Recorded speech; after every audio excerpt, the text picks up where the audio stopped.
ഇപ്പോൾ കോഴിക്കോട് നിന്ന് വരുന്ന ഒരു വാർത്ത. കോഴിക്കോട് മെഡിക്കൽ കോളേജിൽ സന്ദർശക പാസ് നിരക്ക് കൂട്ടിയതിനെതിരെ യുവമോർച്ചയുടെ പ്രതിഷേധം നടക്കുകയാണ്. അഭിജിത്ത് മുഴക്കുന്ന സ്ഥലത്തു നിന്നും. അഭിജിത്ത്, എന്താണ് പ്രതിഷേധക്കാരുടെ ആവശ്യം?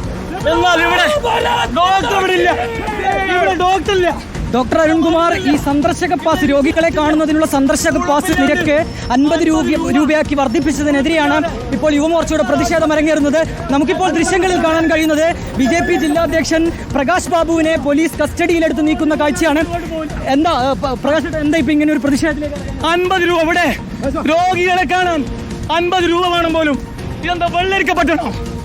വീടില്ല. BJP ഇവിടെ ഉണ്ടെങ്കിൽ ഇത് പിൻവലിക്കും. അരുൺകുമാർ, വലിയ രീതിയിൽ പ്രവർത്തകരുടെ ഒരു പ്രതിഷേധം കോഴിക്കോട് മെഡിക്കൽ കോളേജിലേക്ക് ഉണ്ടായിരുന്നു. സൂപ്രണ്ട് ഓഫീസ് ഉപരോധിക്കുന്ന ഒരു സാഹചര്യമുണ്ടായി. പിന്നാലെയാണ് പ്രവർത്തകരെ ഇപ്പോൾ പോലീസ് കസ്റ്റഡിയിലെടുത്ത് നീക്കിയിട്ടുള്ളത്. ജില്ലാധ്യക്ഷൻ, BJP ജില്ലാധ്യക്ഷൻ പ്രകാശ് ബാബു ഉൾപ്പെടെയുള്ളവരെയാണ് പോലീസ് കസ്റ്റഡിയിലെടുത്തിട്ടുള്ളത്. പോയില്ല. പാവപ്പെട്ട രോഗികളുടെ ബന്ധുക്കൾ അവരെ കാണാൻ ഈ ഗവൺമെന്റ് ആശുപത്രിയിൽ വരുമ്പോ 50 രൂപ സ്പെഷ്യൽ ഫീസ് പോലും. ഇതെന്താ വെള്ളരിക്കപ്പെട്ട?